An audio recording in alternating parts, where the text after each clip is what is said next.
చూసారా గడప దగ్గర ముగ్గు విశేషం ఏమో అనుకుంటున్నారా?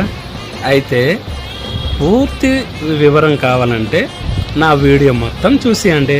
ముగ్గు మాత్రం పోయింది ఆ డోర్ వల్ల. హాయ్ అండి, అందరికీ నమస్కారం. నా ఛానల్ చూస్తున్నటువంటి అందరికీ ప్రత్యేకంగా నమస్కారాలు. మీకు నచ్చితే వీలుంటే లైక్ చేసి కామెంట్ చేసుకోండి, సబ్స్క్రైబ్ కూడా చేసుకోండి. అయితే ఈరోజు అమావాస్య కాబట్టి ప్రతి ఒక్కరు అమావాస్య రోజున విధి విధానాలు పాటిస్తూ మీకు తగిన శక్తి కొలది పూజ, అంటే మనమే పెద్దగా ఆడంబరకే పోవక్కర్లేదు. దీపం, ధూపం అమ్మవార్లకి ఏది ఇష్టమో అది.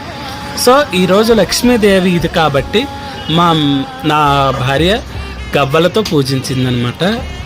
అంటే కుటుంబం బాగుండాలి, నా కుటుంబం బాగుండాలి అనే కాన్సెప్ట్తోనే ప్రతి ఒక్కరు కూడా ఆడపిల్ల చేస్తుందనమాట. మరి భార్య బాగుంటే కదా మనం బాగుంటాం, మనం బాగుండాలంటే భార్య బాగుండాలి. అంటే కాన్సెప్ట్ ఏంటి? ప్రేమగా చూసుకోవాలి. ఇంటిలో గొడవలు, చికాకులు, మనస్పర్ధలు లేకుండా ఉండాలంటే ఇలా ధూపం వేస్తే ఇంట్లో ఉన్న నెగిటివ్ ఎనర్జీ పోతుంది, పాజిటివ్గా ఉంటుంది, పాజిటివ్ థింగ్స్ వస్తాయి, పాజిటివ్గా ఆలోచనలు వస్తాయి. మన ఆలోచన విధానమే మన కుటుంబాన్ని దేవుడు అనేవాడు కాపాడుతాడు.